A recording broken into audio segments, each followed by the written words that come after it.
Okay, today I thought we'd do another missed reaction toy. As you may recall, last week we did the non-fall robot, which is probably one of the best of the missed reaction mechanics from vintage toys. But probably the most popular of all of the missed reactions would be bump and go, also called non-stop, and also called missed reaction. So I thought today we'd build this missed reaction toy. And basically what you have is you have a couple of motorized wheels on a turntable that can spin around. In this case I decided to connect the head to the turning base so you can see which direction the toy is going to be going in. Much like the directional robot, the vintage early 60s directional robot. And well, let's get into it, I guess. Let's set this over here. Where we're going to start. Let's start with a base. And this is an early base right here. When I was working out the design, I hadn't put the battery pack and the switch area in yet. But I wanted to show you this because this prints in place, as you see it like that on your printer, with no supports, but there is a hole in the top where our bump and go drive is going to go through. In order to print that with no supports, although we have to save plastic and print time, your machine has to be able to bridge. Most printers do bridge well. And if you print in a 0.2 layer height, there'll be exactly 2 layers of filament there, which you then, when you take the print off there, you take an X-Acto knife or something and you reach in and stab it and just core it out. And that will allow, I think, that will allow this bump and go drive part to fit up through the hole and fit in there. These are early reject parts, but it's easier to show you what I'm talking about that way rather than showing you one that's semi put together. So that would be the main frame. This is the motor frame. In the case of the motor frame, you got to take, again, I'm going to use the very inexpensive and common dual shaft gear motor that you can buy just about anywhere for under $2. And there is a strap that holds the motor into the gearbox. You're going to remove that strap and then cut off these tabs to remove it. The frame will act as the holder to keep the motor in there, and that's all the strap's for, is to hold the motor in. Once it's in the frame will hold it in there. I can't push it all the way up in place because that strap's still on this motor, but you get the idea. And there'll be 2 bolt holes, and you really only need to use one of them to hold the motor in place. And in my case, since I'm in America, I just threaded a long 632 screw through, put a nut on the other side, but a number 3 of an appropriate length would work just fine if you're metric.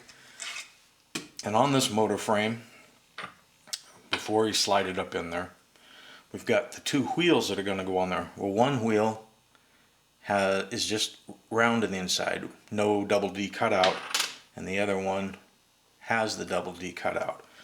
So to make it easier for wiring, one side of the motor, of course, has the 2 solder terminals. Put the wheel with the no double D, in other words the one that'll spin free, on that side, and put the one with the double D cutout on the other, and attach this onto your motor. I just use some like 3/8 long number 2 self-tapping screws. You'll find something that'll fit in there and thread into the shaft. It's really not critical at all. It's just going to keep them from falling off. In the case of the one that freewheels, you don't want to tighten the screw down all the way. You want that wheel to be able to turn. It doesn't have to turn free like that.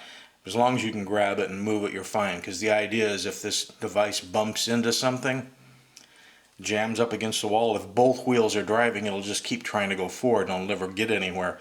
But if one of the wheels can slip, in the case this one, then the other wheel would turn, and that's what makes the device turn away from the wall. As far as the rubber O-rings that you have to put on there, this is like the kit you can get for like under $8, around $8. And you can get all these different O-rings, and I'm sure you can find something like it online.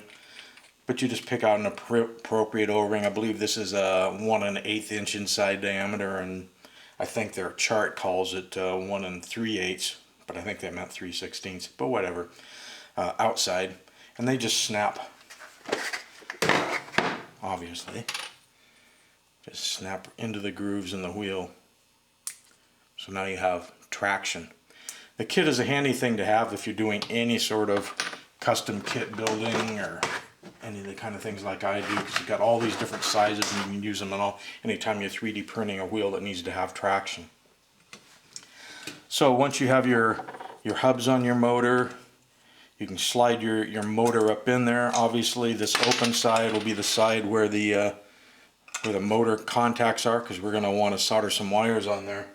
And normally what I do is I run some wires down. Well, we'll talk about this part first.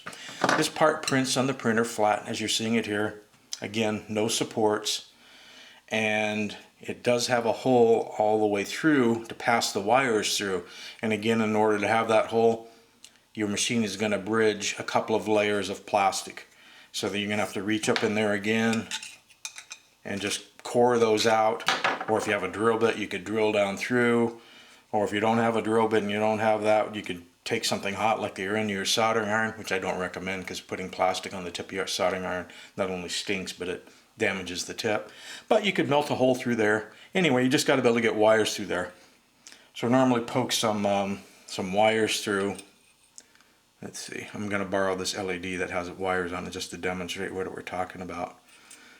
Poke the wires through like that.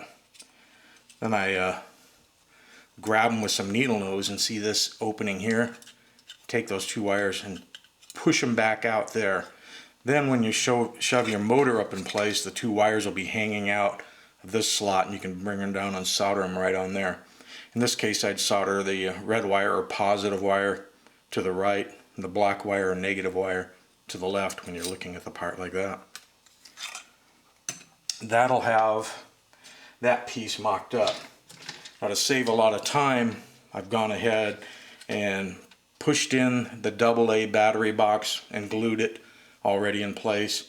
I've already screwed in the same little slide switch that I use on all my devices, just because you buy hundreds of them for nothing almost off eBay. It's about 19 millimeters hole to hole if you're trying to find something somewhere. Of course, any switch that you find will work. You could just drill new screw holes if you need to, or just glue it in place. It's not a big deal. These rear wheels spin free. In this case, I'm just using some finishing nails. Pushed a couple finishing nails through to hold them in. If you didn't have finishing nails, you could use a paper clip. Anything you got laying around, as long as the two wheels can turn free. And here's the bump and go drive assembled. You can see it will. By the way, if your printer, when it prints, leaves a lip around things, but they call it elephant foot, squished a bit too much, just take your knife and run it around and clean that off, because you need a nice clean edge. Kind of acts as a bearing surface for this bump and go, because we're holding it up here in the top, and now it's got a place to right in the bottom. It's got almost no friction at all, moves very easily, like so. And I've pre-prepped this piece. I brought in the battery pack, I brought one of the wires. In this case, I brought the positive. Just solder it to any one of the terminals of the switch. And got a longer piece of wire, which we're going to talk about.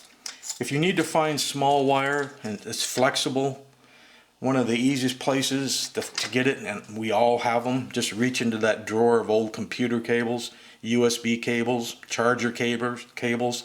You got an old dead digital camera that used to have a USB cable. Any of that stuff, grab that cable and cut it, and then slice the plastic housing off, and inside you're going to find usually 4 very small, fairly flexible wires. Or you can always go to the dollar store and just buy a cable and butcher it. Gives you a wire to work with. In this case, this one is fairly stiff wire. It's not as bendable as I like. In this prototype one, I used servo wire because I had a bunch of old servos, and then just cut the wire off and use that. The main thing is the way this is designed is these wheels in my design don't go all the way around. They stop there and they stop there. So they go about 3/4 of the way around in either direction and lock. And the reason I did that is if we brought the wires out and it could just spin around and around and around, which most bump and go drives do, by the way, the wires would just get twisted up and eventually break or bind. So in this case, we're going to take the wire from our bottom, take the, like I say, we have the red wire going to the switch, and I took the black wire. In this case, I hooked it to a green, and I took a white and hooked it to any other terminal of the switch, so now I can interrupt the battery power. We're going to take that, and I guess I'm getting one step ahead here. See this plastic piece with these 2 screw holes? This is what the head's going to screw onto, and it's got a slot in the back. This would be in the aiming forward position as you're seeing it here. This piece simply pushes down onto the top of this when it's protruding through. So in other words, this piece fits in like that. Then this large white piece pushes down, and it's because it's slotted, you can only put it on one way, so you don't have to worry about getting on wrong. Just support the bottom and push from the top, and it'll snap right down onto that. Once you're sure everything is moving and turning free, you can then put some glue on there so there's no way it'll ever move or come off later. But of course, if it did, it's no big deal to take the head off and redo it. So anyway, now that we've gotten back to here and I was just starting to talk about the wire, we're going to take the wire and we're going to wrap it around up in this small part fairly tightly to begin with, and quite a few turns. Now that would never work because we have it choking around the throat tight, but what we're going to do now is just let it go loose, like so, and even come back a little and poke the wire up through that hole, like so. Now, if that wire was secured, which we're going to do with a cable tie, this whole piece should be able to turn and shouldn't be affected by the wire. In other words, it shouldn't be springing it in any one direction. You should be able to just freely move it around however you want it to move. And I realize I didn't bring a cable tie in here, so I'm going to go grab a cable tie.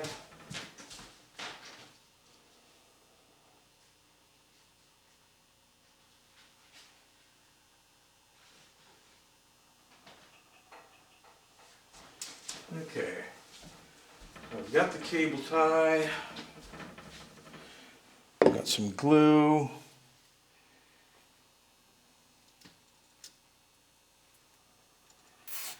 I just want to secure this wire. It's going to make it easier for soldering and other things. I've just secured it to the rear post right near where it's popping up through.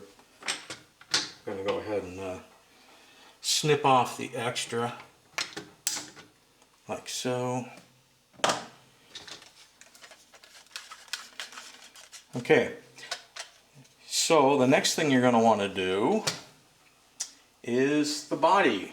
Let's bring the body into this picture. Here's the body as it prints. I haven't even removed it from the print bed yet. As you can see, it prints with no support, prints flat, and just like the other parts, because there's going to be a big hole. Let me throw this piece of plastic away, otherwise I'll get yelled at.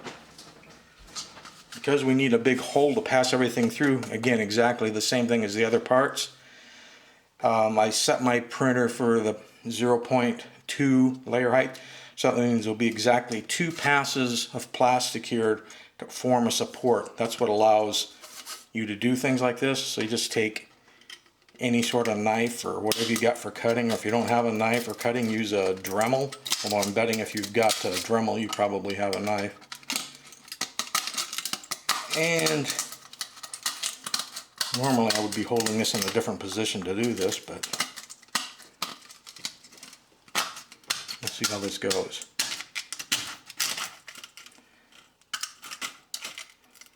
Let's attack it from the top here on the front is easier. There we go.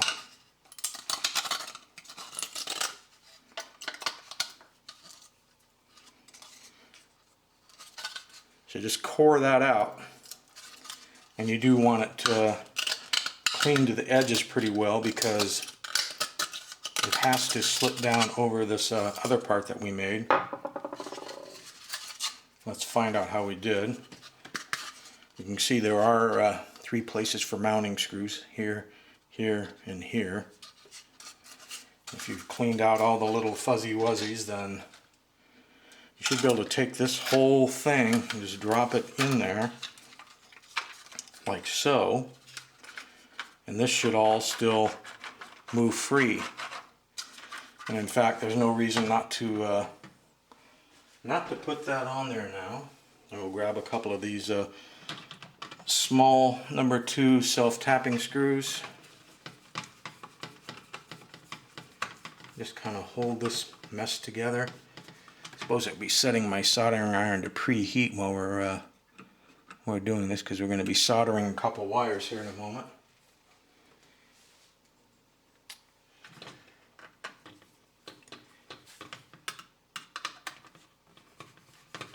One more screw to go. I designed all these parts using Design Spark Mechanical, which is my preferred free 3D CAD software program. I like it because it doesn't operate in the cloud. It's a program on your computer, so you can use it anytime, any place, whether you have an internet connection or not. And it's been around longer than most of the other programs. So there are lots of videos on it. I find it more intuitive and easier to use than the flavor of the week. Okay. You like my Lego block bump and go wall? So here we have, I suppose I could have put less turns of that wire and tightened that up some. Maybe I should pull some of it through. I don't know that I can, now that I've tightened that. Not going to be easy, so I guess I won't. I just didn't want it getting caught in anything. Left a lot more in there than I needed. Alright, we'll see how that goes. So, now there's going to be the head. And the head prints in a very interesting direction, because again, I wanted the head to print with no supports. This is the top, this is the front obviously, and this is the back. Well, that back is the actual edge that goes on your print bed. It prints like this. And by printing in this position, again, you don't have to do any supports, and you don't have to do any cleanup. This is exactly how it'll come off the printer. In my case, I also decided I wanted the eyes to light. I thought it'd be a neat effect, and I had a little baggie full of these little 3mm red LEDs. So there are holes provided, 3mm holes, that you can take needle nose and just force a couple of LEDs in there if you want. And in this case, the LEDs are prepped with red and black wires. The black wire goes to the cathode of the LED, and the red wire goes to the anode. Just connect the 2 LEDs, red to red, black to black. The black's going to go to the ground coming from here. The red, you're going to need to run through a dropping resistor. It's not critical in our case what the resistor is. Anything from 33 ohms to 220 ohms will work. Point is, you just want a little bit of light there. It's just an effect. It's not like we're trying to achieve any mechanical operation or anything. So, in my case, I found out in the junk drawer this gigantic vintage 150 ohm resistor, which I've hooked onto the red wire, and the black wire is back here, and we need to start soldering things up. So let's undo these wires. In this case, the green came from the negative of my battery pack, so I color-coded the wires from my motor. I had the black as the negative. When I showed you earlier, that would be the contact to the left on the motor. And I'll strip this back and let's twist those two together. so. And on the positive, let's cut it about here.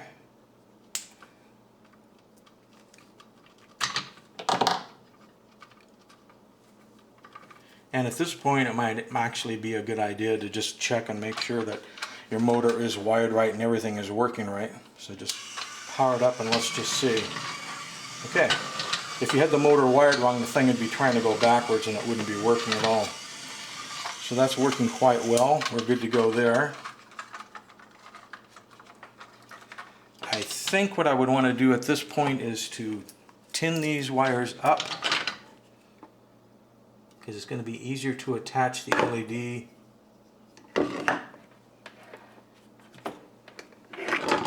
And on the LED, the resistor end will go to the positive one,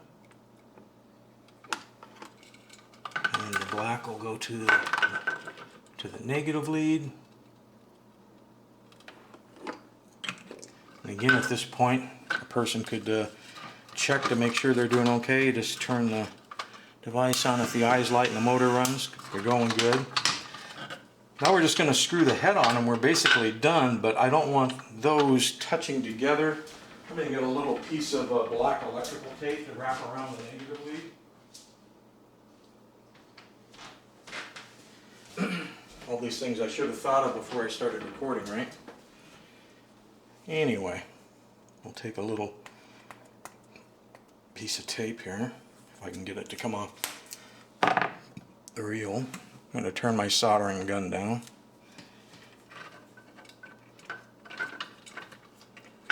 There, now the wires can be tucked up in the head and they shouldn't be able to short together or against anything we don't want them touching. You can just stuff them up in there anywhere. Those two tabs that we talked about on here are the mounting tabs. What we're going to do is try to line them up with the two holes on the top of the head. And again, I'm just using a couple of small number 2 self-tapping screws. This isn't critical. You could use any sort of weird screw you might have laying around. Wood screw, machine screw, it doesn't really matter.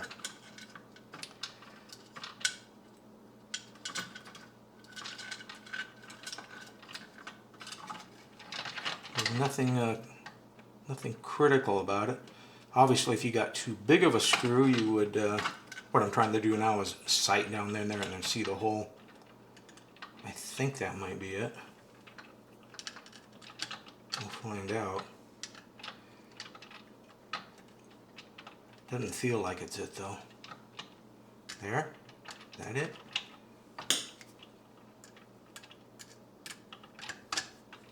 Nope. Might be easier if I just look, right? And try to bend these wires out of the way. Wires love to be in the, I mean, there's only one place you don't want them, is where the screw is going to go in. Of course, that's where they're going to want to be.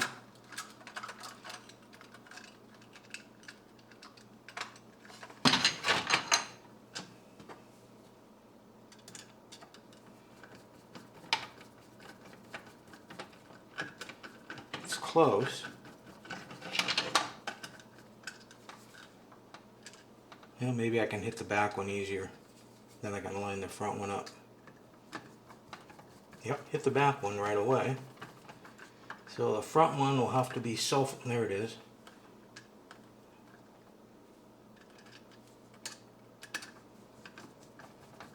So if you ever have to get back into the toy, the first thing you do, of course, would be to take the head off.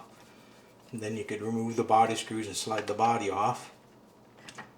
And then you're in there. Okay.